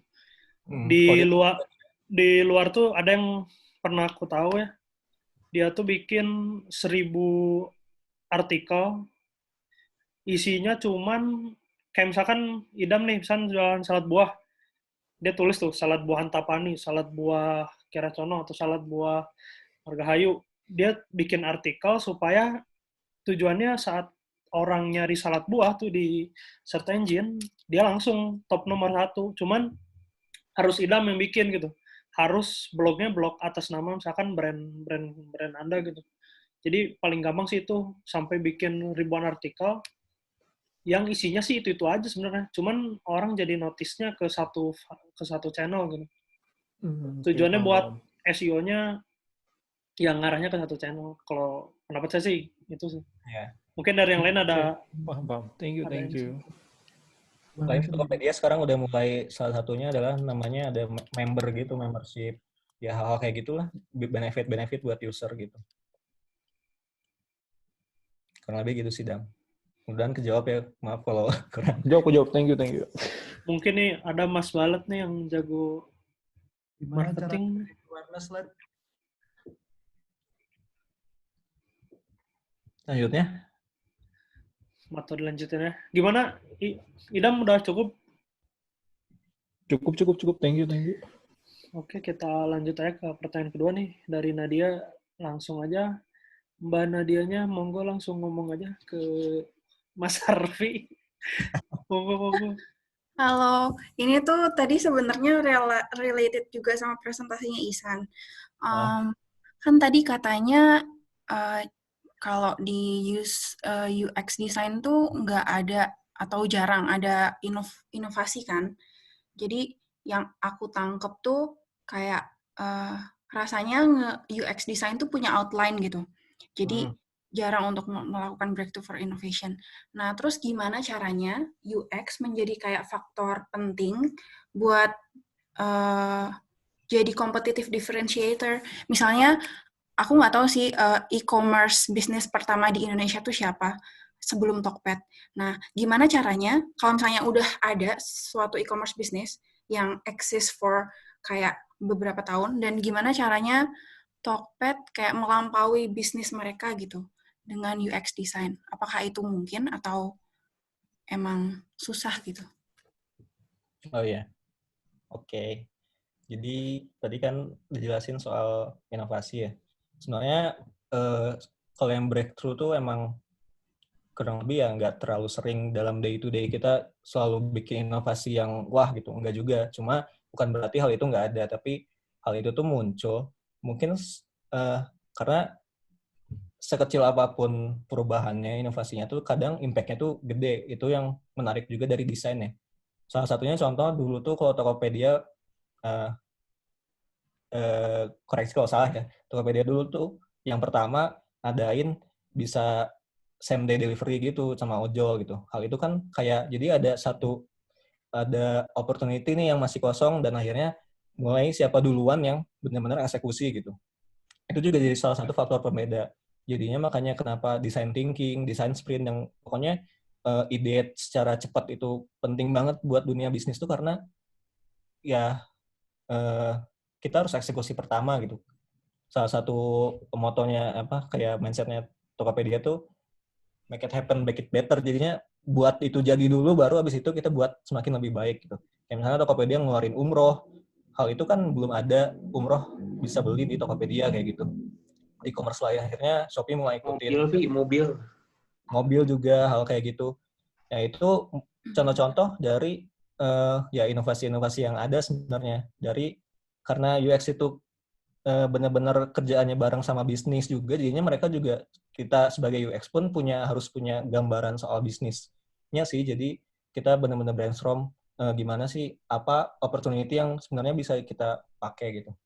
Nah, memang kalau di UX sendiri, kalau misalnya UX secara rules dan secara guideline tuh emang banyak pakemnya yang udah benar-benar itu sesuatu yang ya susah diubah. Bukannya berarti nggak boleh diubah, cuma kita harus benar-benar yakin apakah dengan kita ngubah itu bakal lebih baik atau enggak, malah jadi buruk. Sama aja kayak tadi Isan jelasin soal mobil kan. Setir dan pedal, misalnya ya semua mobil pun setir dan pedal bentuknya gitu. Mungkin kalau yang inovasi yang baru kan bentuknya yang kayak pesawat kayak gitu. Tapi pedalnya kan pasti gas dulu kanan, baru rem kiri kan. Nah, apakah dengan kita misalnya buat breakthrough, gasnya mau di mana gitu, gasnya di tempat lain, hal itu bisa jadi bahaya banget buat kita, kecuali kalau kita benar-benar yakin benar makanya untuk ngeubah desain yang benar-benar udah jadi mental modelnya. Karena baik lagi yang tadi aku bilang, bahwa sebisa mungkin user tuh nggak mikir gitu.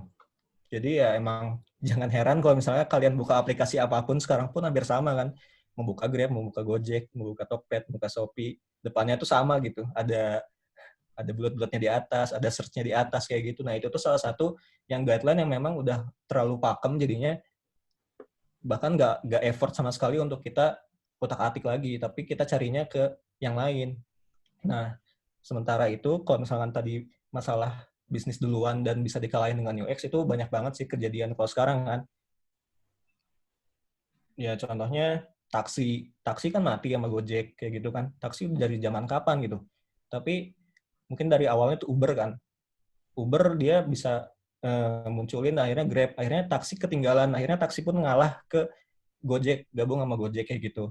Terus ya banyak banget kayak misalnya aplikasi perbankan, misalkan bank tuh udah banyak banget aplikasinya, terus tiba-tiba Genius muncul dengan aplikasinya, atau yang lain juga yang baru-baru yang lebih tampilannya UX-nya lebih fresh, dan dia tuh nggak menghilangkan kesan bahwa bank itu rumit, menghilangkan kesan bahwa bank itu tua. Contoh juga misalkan ya hal kayak gitu kan, bikin rekening bank nggak perlu ke bank lagi, langsung buat di aplikasinya, diantar kartunya kayak gitu. Hal-hal kayak gitu jadi breakthrough-nya mungkin banget untuk dilakuin. Makanya bisa jadi hal yang udah existing sekarang pun ya kita masih bisa solve problemnya. Baik lagi yang tadi, mungkin kerasanya udah obvious solution yang udah ada sekarang tuh kayak gitu, padahal belum tentu. Kayak bank tadi kan kita ngerasa udah normal gitu, ngerasa kita kalau mau buat rekening tuh ke bank. Ternyata nih ada orang yang bikin breakthrough, buat rekening tuh nggak usah ke bank. Kayak misal umroh juga kan. Umroh tuh kan ribet, harus daftar ini, daftar itu, takut ditipu, bla bla bla. Nah, kita bikin breakthrough-nya nih dari HP doang langsung kita bisa umroh. Kayak gitu sih, kurang lebih. Dijawab nggak ya? Oke, kejawab banget. Thank you. Sudah cukup? Mbak Cukup. Nadia? Oke deh, kalau gitu kita lanjut ke pertanyaan ketiga. Monggo Mas Aldi. Mas Aldi lagi. Kan dari jauh. Ya, Arfi, terima kasih sharingnya. Ini mau nanya aja, tadi kan udah bagus ngejelasin step by step, misalnya dari empati, prototyping, terus ideation, apalah, dan lain-lain. Nah, itu kan dalam prosesnya, empati itu membutuhkan data kan, baik kuantitatif atau kualitatif. Nah, itu biasanya porsinya gimana sih? Misalnya, adakah case yang benar-benar 100% full pakai data dari Google Analytics atau dari trackernya Tokopedia atau dari vendor, atau justru ada yang nggak pakai data sama sekali tapi benar-benar dari user interview. Lalu selain dari itu, pernah nggak sih di Tokped ada proses bikin suatu prototyping sesuatu tapi tanpa melakukan proses itu sebelumnya, tapi jadi langsung jump ke solution dan dites A/B testing tanpa melewati asking user sebelumnya, dan pernah nggak? Kalau pernah, apa contohnya gitu? Hal itu sebenarnya jawabannya pernah banget sih, karena yang kita pelajari kan kayak sama aja kayak ilmu kuliah dan ilmu di kita praktis dengan di dunia kerjanya tuh bisa jadi berbeda jauh. Cuma bukan berarti kita nggak perlu tahu soal hal ini.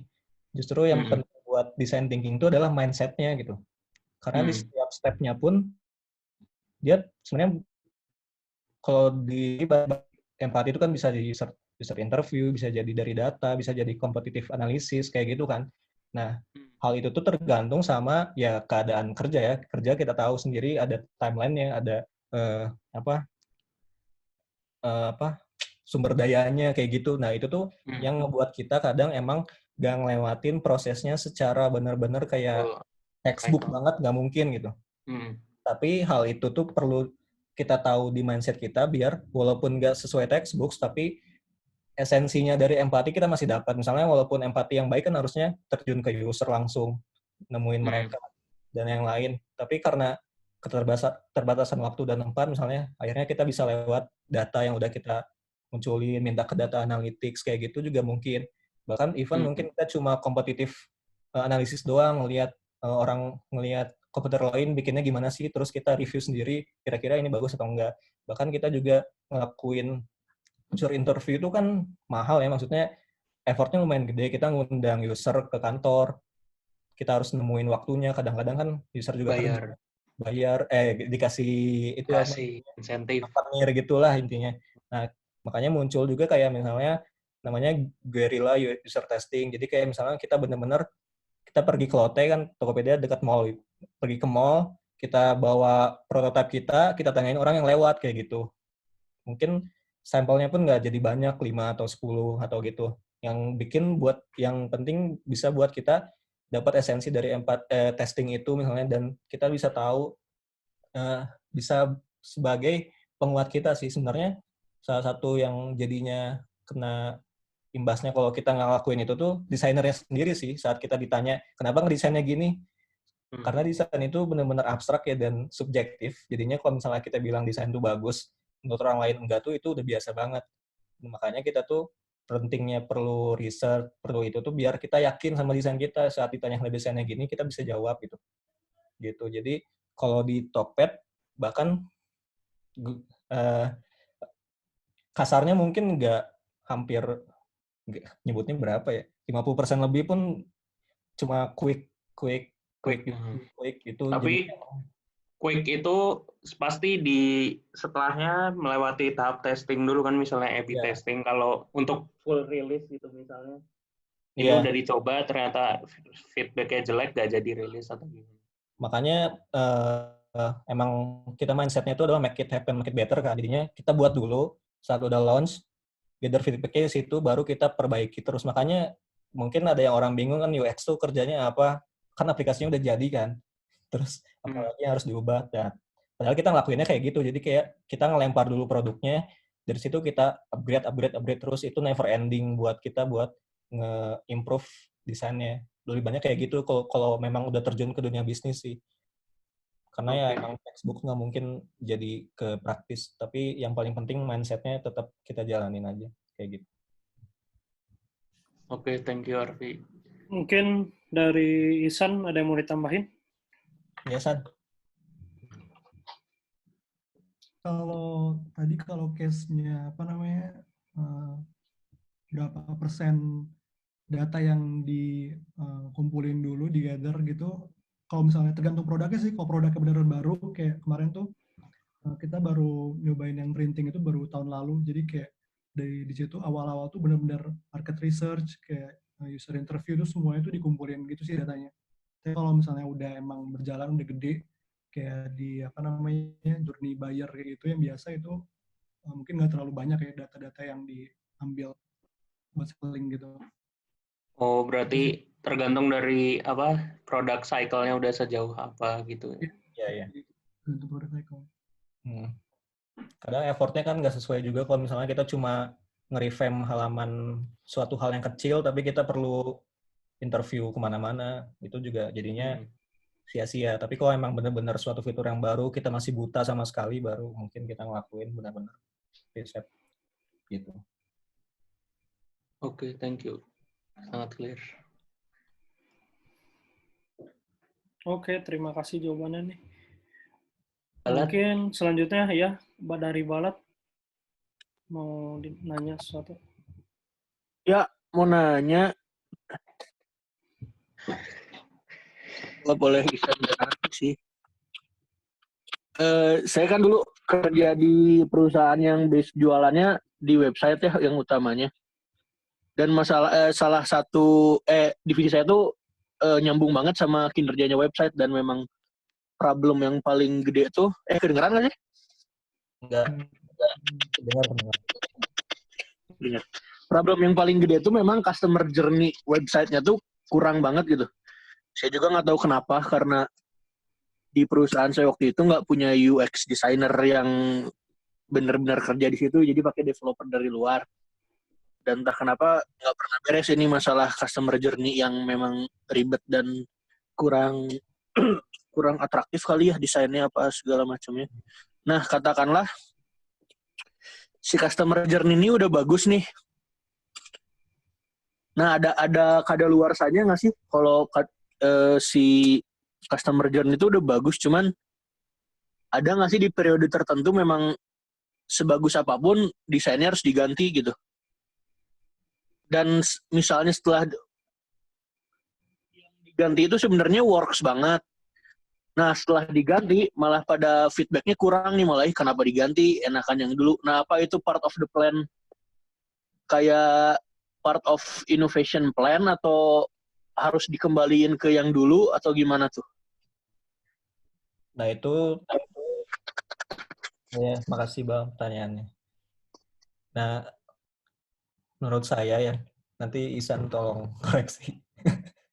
Desain tuh never ending proses gitu, jadi emang saat udah desain tuh bagus ya nggak bisa kita tinggalin gitu.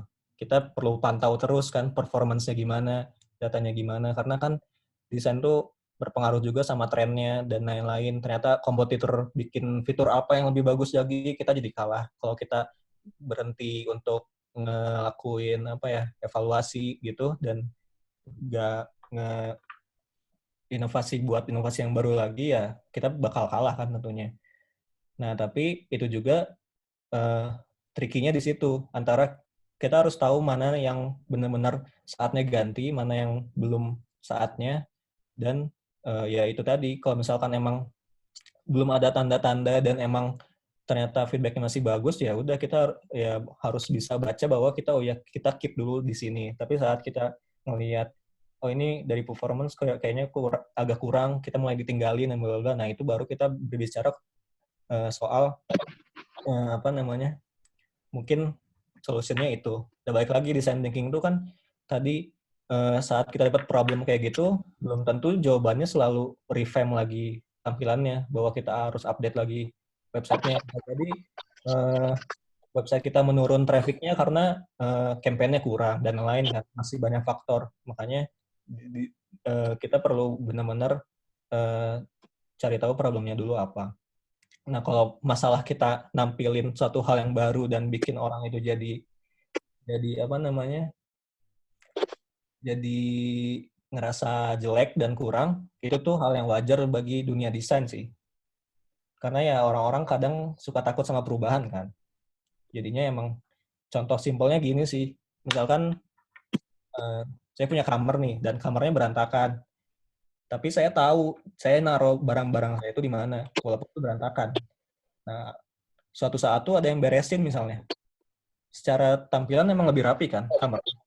Tapi saya kesel karena saya nggak tahu lagi barang yang saya simpan tuh jadinya ada di mana. Nah itu, problemnya tuh bisa jadi kayak gitu. Padahal kita tuh ngerapiin sesuatu, tapi ternyata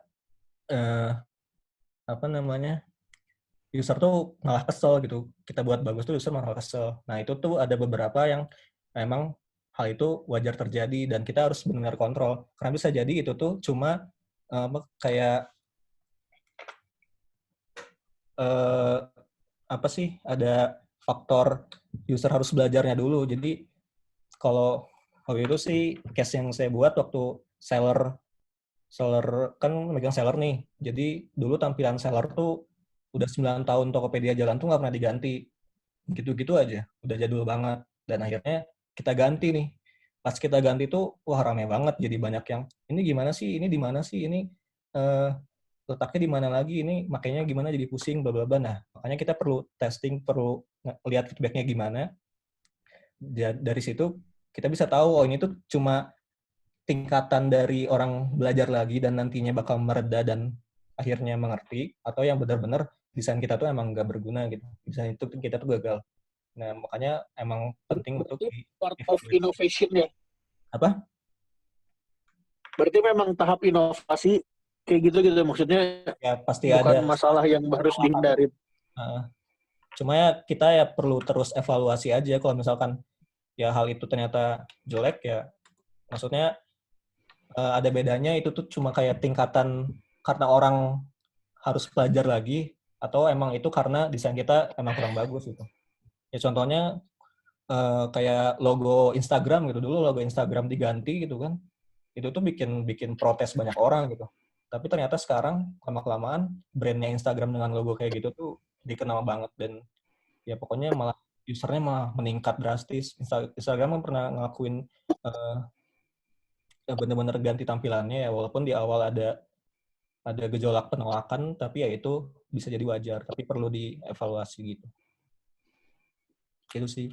Mungkin dari Isan gimana? Udah komplit jawaban kamu. Terus berarti yang tadi yang pertanyaan pertama, selama feedback-nya masih bagus, berarti oke-oke aja ya desainnya nggak diganti? Nah, jadi banyak faktor selain feedback, kita juga harus, ya namanya bisnis kan, kita punya kacamata di kompetitornya. Kita benar-benar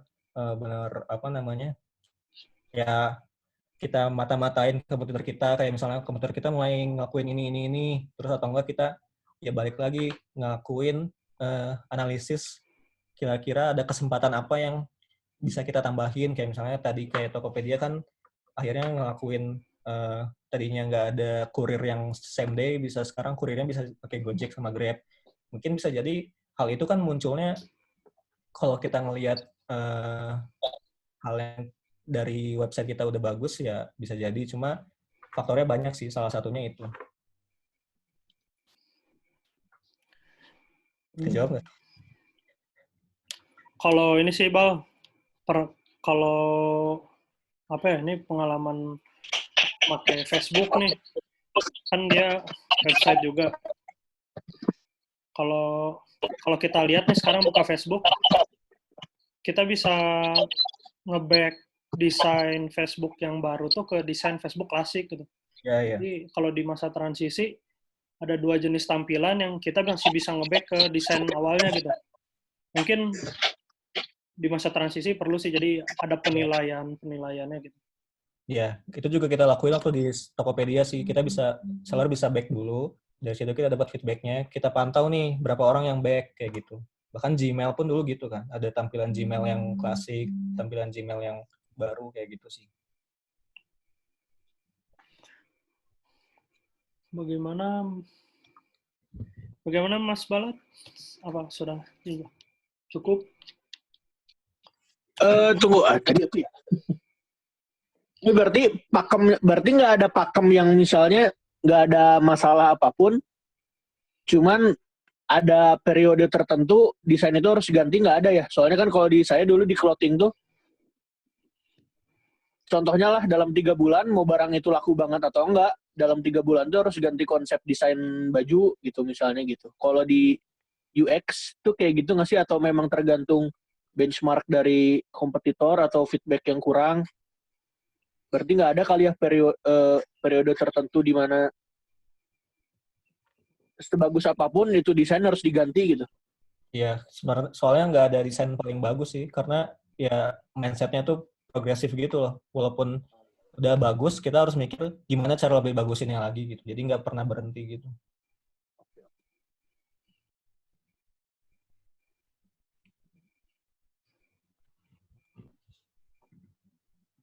Oke, mantap, cukup. Oke. Terima kasih Balat atas pertanyaannya. Mungkin dari teman-teman ada yang mau nanya lagi, atau ya mungkin ada yang mau nanya pertanyaan lain lah yang Raka mau nanya, Raka. Bebas. Raka. Mau ngejawab Raka. yang Balat aja boleh nggak? Ya, boleh, monggo. Nah sebenarnya kan kalau misalnya gue juga di desain produk kan ya Bal. Nah sebenarnya di fashion sendiri itu tuh ada problem solving gitu di sana. Kenapa sih ambillah di industri fashion, dia kan tiap tahunnya selalu ada, nggak harus tiap tahun, malah kalau misalnya di luar kan dia tiap season. Karena di situ ada kebutuhan orang untuk tampil gitu. Karena ada orang yang ingin tampil ya lebih menarik gitu, lebih appealing, di mana dia cara untuk stand out-nya adalah dengan menggunakan sesuatu yang baru. Makanya kenapa kalau misalnya di industri yang clothing itu dia punya periode tertentu, karena ya orang tuh butuh kebaruan gitu. Karena problem orang di sana tuh mereka butuh sesuatu yang bikin dirinya lebih appeal gitu, apalagi dalam segi fashion gitu ya, atau moda gitu paling bang. Kedengeran nggak? Raka. Keren. Oh, mantap. Thank you nih, Raka nih. Raka boleh diajakin jadi speaker tentang film tahu Pak? Ya tuh. Boleh. Boleh. Webin sama si Adi. Boleh. Branding, marketing juga boleh lah. Ready. Mungkin dari teman-teman ada yang mau sharing lagi nih seputar ya itu user experience atau desain atau into business. Ada yang mau ditanya lagi nggak? Mungkin dari Idam kali yang lagi menjalankan bisnisnya,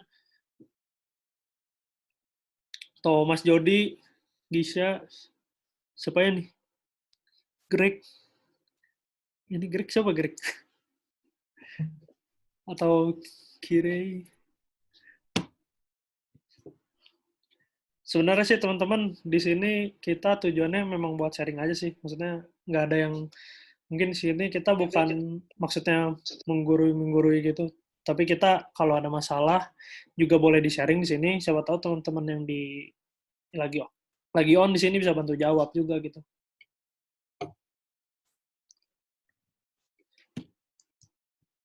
Gitu aja sih paling.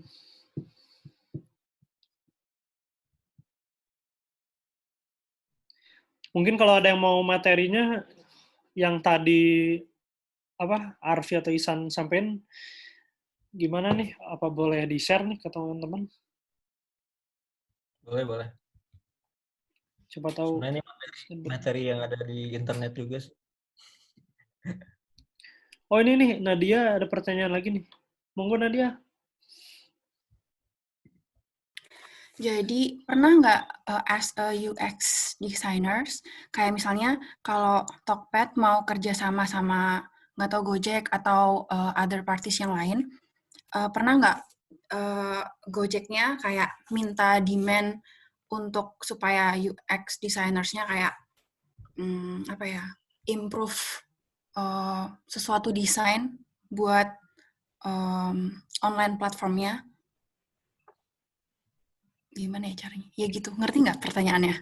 Jadi mungkin kayaknya gini ya, Tokped kerja sama Gojek, tapi Gojek yang nyuruh user experience Tokped buat ngerjain biar collab-nya lebih bagus lagi kali, gitu. Iya, jadi kayak kayak in order buat Gojeknya mau kolaborate sama Tokped harus improve desainnya gitu, sesuai dengan kemauannya Gojek, misalnya kayak gitu. Bahkan San. Monggo, Azisan nih lebih berpengalaman kali. Podcast di gua kayaknya kayaknya nggak ada sih. Jadi kayak lebih ke ini sih. Kalau contohnya nih kan sekitar tahun berapa ya? 2 tahun lalu kan 2018 kan Tokopedia akuisisi Bright Story kan. Sekarang Bright Story di Tokopedia itu ada gitu. Nah kalau misalnya integrasi antara app Bright Story sama Tokopedia itu lebih ke kalau misalnya emang kekurangan resource kayak gitu, baru kayak kita minta si misalnya desainernya di Bright Story buat dipinjam kayak gitu-gitu. Dan lebih ke kolaborasi sih, nggak ada yang nuntut kayak ini harus nggak ada yang nuntut kayak ini harus sesuai sama kemauannya misalnya Bright Story gitu misalnya. Lebih ke nggak ada sih kayak. Kita lebih ke kolaborasi aja sih sebenarnya. Betul. Contohnya juga kayak Tokopedia sama OVO kan. Jadi kerjasama, dan itu emang ya kolaborasi antara UX designernya OVO gimana dan di kita gimana. Karena kita nempelin OVO di aplikasi kita juga, OVO kan punya kayak standar kayak brandingnya gimana, standar desainnya harus kayak gimana.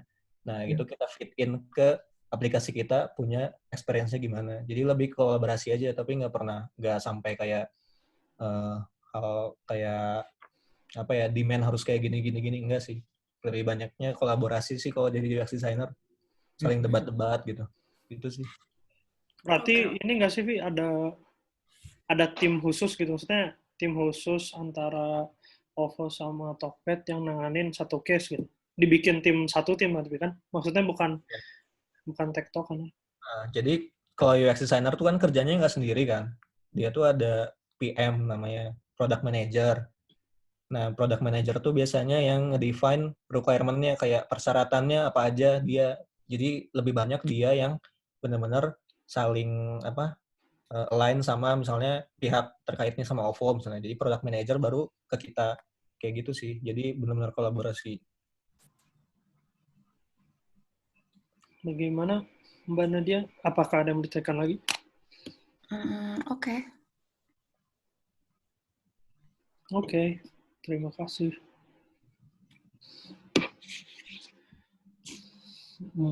Ada yang mau ditanya lagi deh teman-teman? Atau mau dicukupkan aja nih sharingnya? Rencananya udah sharing session ini tentang UX. Ada dua pilihan sih sebenarnya. Kita tuh rencananya mau bikin, nggak sih, terutama di sini sharing session lanjutannya mau tentang data atau bisnis, yaitu adalah orang berpengalaman di Telkomsel nih, Mas Aldi, atau mau tentang ya seputar ini sih, industri kreatif, entah itu fotografi atau film, bisa nih Mas Adi atau Raka atau siapa, ntar kita cobalah kita collab gitu sih. Tapi mungkin nanti setelah ini mungkin lebih pastinya kita bakal ke bisnis dulu sih. Bisnis. Apa lagi ya? Oh, ini nih untuk yang mau materinya yang dari Arfi ada di kolom chat ya, bisa di-download. Paling gimana teman-teman, apa dicukupin aja nih? Mas Balat, ada yang mau tanya lagi Mas Balat, Mas Aldi, Mas Idam, Mbak Nadia, Mas Jody, Mbak Gisya, Mas Raka, Mbak atau Mas ini? Kiri. Mbak kayaknya. Mbak Kiri.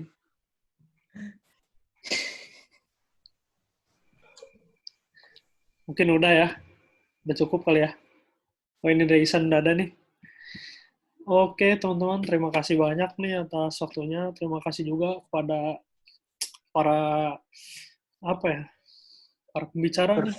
Arfi, Isan, yang udah berpengalaman di Tokopedia. Terima kasih banyak untuk ilmu-ilmunya. Bermanfaat banget. Ternyata perlu diingat ya teman-teman, ternyata desain tuh bukan seorang yang jago gambar ya. Kita bisa menerapkan dalam ya ilmu-ilmu kita lah, mendesain sesuatu. Terima kasih kepada teman-teman yang udah berpartisipasi juga. Sebelum kita tutup, kita foto bareng misalnya, foto bareng online. Kalau boleh dinyalain dulu video call-nya. Video call lagi. Kameranya. Bang. Wih nih. Aldi, Gisya, Nadia. Raka. Jody, ngerti nggak Jody? Wah, ada Mas Jody ternyata sulap. Jody dia mulu. Oke, ya. Apaan itu anjir, Di?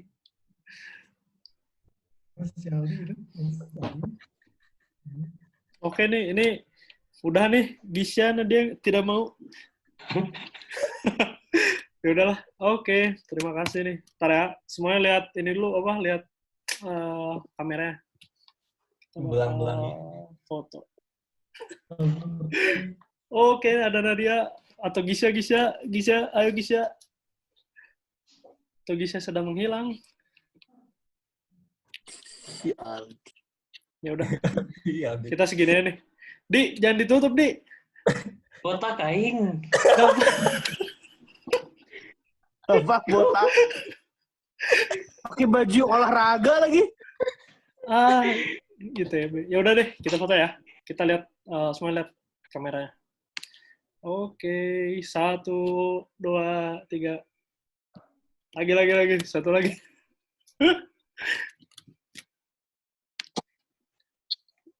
Oke, lihat semua. Aldi. Nah, gitu.